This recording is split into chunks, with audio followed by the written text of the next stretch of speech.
नमस्कार दोस्तों, आज हम एक इंटरनेशनल रिलेशन के प्रश्न का मूल्यांकन करेंगे और देखते हैं इसमें क्या सुधारों की आवश्यकता है।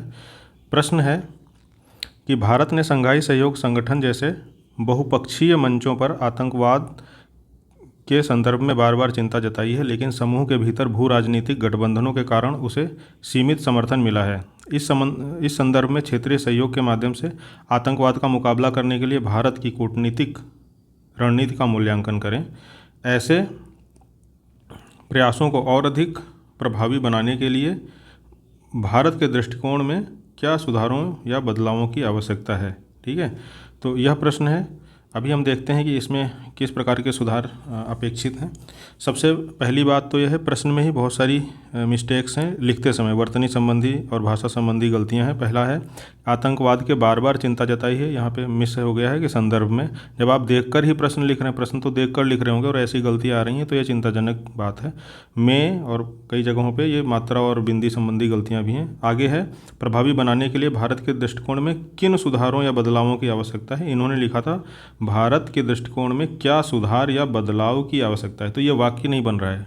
ठीक है, बात बहुवचन में होनी चाहिए और उसी के अकॉर्डिंग कनेक्टिंग वर्ड्स यूज किए जाएंगे, तो इनका प्रयोग यहाँ से अच्छे से किया जाना चाहिए। 250 शब्दों में उत्तर लिखना है, यानी 15 मार्क्स का प्रश्न है। तो आगे देखते हैं कि प्रस्तावना में इन्होंने क्या किया है कि आतंकवाद आज वैश्विक समस्या है, और प्रश्न की उन्हीं बातों को वापस लिख दिया है कि कैसे एससीओ के भीतर जो सामूहिक गठबंधन बन रहे हैं वो भारत के लिए चुनौती पैदा कर रहे हैं। तो पहली चीज़, प्रश्न की बातों का रिपीटिशन नहीं करना है। ठीक है, प्रश्न की बातों का दोहराव नहीं करना है।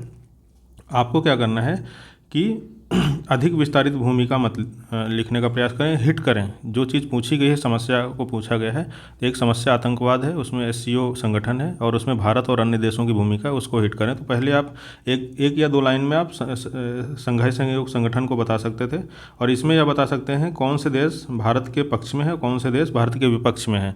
होता क्या है, जैसे यूनाइटेड नेशन सिक्योरिटी काउंसिल, जो संयुक्त राष्ट्र सुरक्षा परिषद है, उसमें जब भारत कोई आतंकवाद के विरुद्ध या पाकिस्तान या किसी ऐसे मुद्दे पर अपना प्रस्ताव ले जाता है, तो वहाँ क्या करता है, चीन जैसे देश उस पर वीटो पावर लगा देते हैं। तो रूस और अमेरिका के समर्थन के बावजूद वो ऐसे प्रस्ताव संयुक्त राष्ट्र में पारित नहीं हो पाते हैं, तो भारत वहाँ पे हार जाता है, एक तरीके से पीछे हो जाता है। इसी प्रकार की चुनौतियाँ शंघाई सहयोग संगठन में भी देखने को मिल रही हैं। तो आपको उन देशों की पहचान करनी है जो भारत के समर्थन में हैं, या फिर वो चीन जैसे या पाकिस्तान जैसे देशों के साथ में हैं। ठीक है, तो इन्होंने आगे लिखा है भारत की मौजूदा कूटनीतिक रणनीति। तो प्रस्तावना में यही सब बातें लिखनी जो अभी हमने चर्चा की है। भारत की मौजूदा कूटनीतिक रणनीति में इन्होंने जीरो टॉलरेंस की नीति, यहाँ पे इन्होंने मुद्दे अच्छे लिखे हैं, जो बातें लिखी वो अच्छी लिखी, लेकिन मतलब कंटेंट ठीक है इस पॉइंट का, लेकिन प्रेजेंटेशन में सुधार होना चाहिए। कंटेंट अच्छा है, बहुत हौच पौच करके लिख दिया है, तो चीज़ें समझ में नहीं आ रही हैं। ठीक है, चलिए अगले पेज पर देखते हैं। वर्तनी संबंधी अशुद्धियाँ पूरे उत्तर में देखने को मिल रही हैं, इस पे सुधार किया जाना चाहिए। हिंदी मीडियम के बच्चों, आपके लिए बहुत बड़ा चैलेंज है। ठीक है, तो देखिए इन्होंने अगला पॉइंट स्टार्ट किया, एससीओ के रैट्स में भारत की सहभागिता। भाई रैट्स एग्जामिनर होगा, क्वालिफाइड होगा, उसको पता होगा, फिर भी आपका तो दायित्व यह बनता है कि रैट्स को बताएं क्या है। तो रैट्स है रीजनल, एक सेकेंड, रैट्स है रीजनल एंटी टेररिस्ट स्ट्रक्चर। ठीक है, इसको रैट्स बोलते हैं शॉर्ट में। इसका हिंदी होगा क्षेत्रीय आतंकवाद विरोधी संरचना। तो जब भी आप इंग्लिश के शब्द यूज करते हैं तो उसको पहले पूरा नाम लिखिए, क्षेत्रीय आतंकवाद विरोधी संरचना। यहाँ पे आप रैट्स लिख सकते हैं ब्रैकेट में, और इसके बाद एक बार पूरा नाम लिखने के बाद उसके साथ ब्रैकेट में शॉर्ट नेम लिखने के बाद फिर आप उस शॉर्ट नेम को बार बार उत्तर में उपयोग कर सकते हैं। तो पहली गलती यह है। ठीक है, फिर बहुत डिटेल में इन्होंने मतलब उन पॉइंट्स को लिखा है, बहुत शॉर्ट पॉइंट में लिखिए, इनको छोटा सा लिखने की कोशिश करिए। लास्ट पॉइंट इन्होंने क्या लिखा है कि साइबर और फंडिंग नेटवर्क पर रोक। तो अच्छा, यहाँ पे इन्होंने पॉइंट लिखा है साइबर और फंडिंग नेटवर्क पर रोक। अब आगे इन्होंने साइबर आतंकवाद को ही परिभाषित कर दिया है कि इंटरनेट और डिजिटल तकनीकों का उपयोग करके आतंकवाद फैलाना, कट्टरपंथी विचार फैलाना, यह डिजिटल हमला है। मतलब ये यहाँ पे उपाय लिखने चाहिए ना, ठीक है, यहाँ पे साइबर अपराध को परिभाषित नहीं करना है, आप यह बताइए कि रोक कैसे लगाई गई है या लगाई जा सकती है। तो ये कमियां हैं। अगले पेज पर इन्होंने क्या किया है कि भारत के दृष्टिकोण में कुछ सुधार जो आवश्यक हैं उनकी चर्चा की है।